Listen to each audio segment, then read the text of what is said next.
में अब रहनुमा की और ना रहबर की जरूरत है। हमें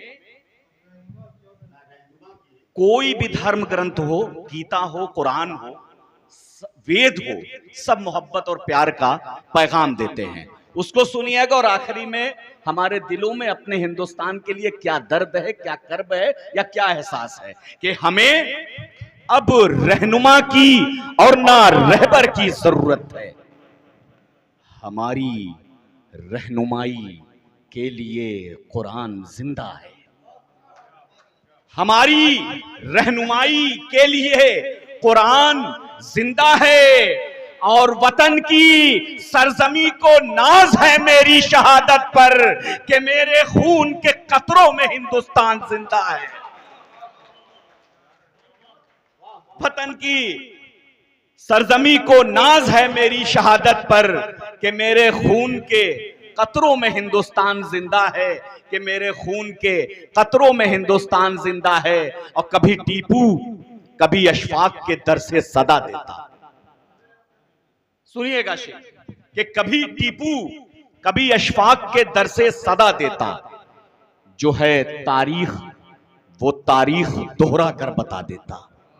कभी टीपू, खोखा जी सुनिएगा आप भी और कल्पना जी आप भी सुनिए, बहुत आप लोगों ने मेहनत की है, कम से कम आइंदा के लिए आप लोगों को एक बूस्टअप भी मिलना चाहिए कि कभी टीपू कभी अशफाक के दर से सदा देता। जो है तारीख वो तारीख, अमिताभ जी, जो है तारीख वो तारीख दोहरा कर बता देता। अगर हनुमान होता मैं तो सीना चीर कर अपना तुम्हें सीने में हिंदुस्तान का नक्शा दिखा देता।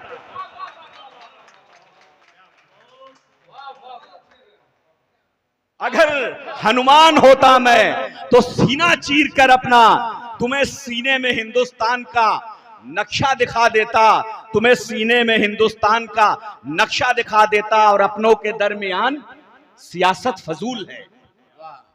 सुनिएगा शेर, आप सब की बात कर रहा हूं, आप सब यहां पर बैठे हैं, 30-40 नहीं 400 के बराबर अपने आप को समझिएगा। और शेर सुनिएगा डॉक्टर साहब, सुनिए शेर कि अपनों के दरमियान सियासत फजूल है, मकसद न हो कोई तो बगावत फजूल है। और आचार आखिरी पंक्ति पे आप लोगों की तालियां उठनी चाहिए और मुझे और हम सबको यह एहसास होना चाहिए कि यहां 40 नहीं 4000 लोग बैठे हैं कि अपनों के दरमियान सियासत फजूल है, मकसद न हो कोई, मकसद न हो कोई, मकसद न हो कोई तो इबादत फजूल है। और रोजा, नमाज, सदका व खैरात या भजन माँ बाप न खुश हो तो इबादत फजूल है।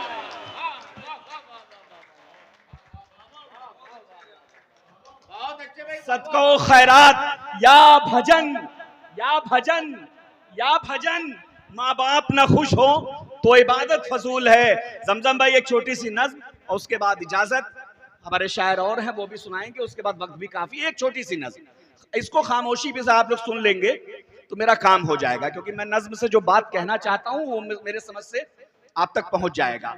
अमिताभ जी देखिएगा कि गुर्बत का अंधियारा देखा,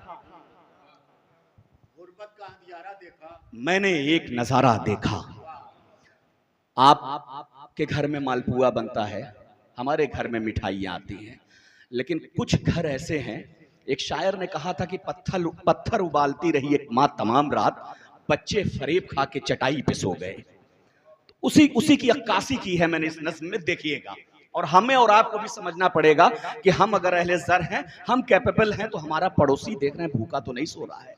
एक माँ और अपने बच्चों के बीच में जो कन्वर्सेशन है, जो बातचीत हुई है, उसको मैंने नज्म में उकेरा है। सुनिएगा, पूरे हिंदुस्तान में मैंने इस नज्म को पढ़ा है और अल्हम्दुलिल्लाह बहुत मोहब्बतें मिली हैं कि गुर्बत का अंधियारा देखा, मैंने एक नजारा देखा। भूख से बच्चे चीख रहे थे, माँ का आंचल खींच रहे थे, नन्हे नन्हे हाथों से वो अपनी आंखें मींच रहे थे।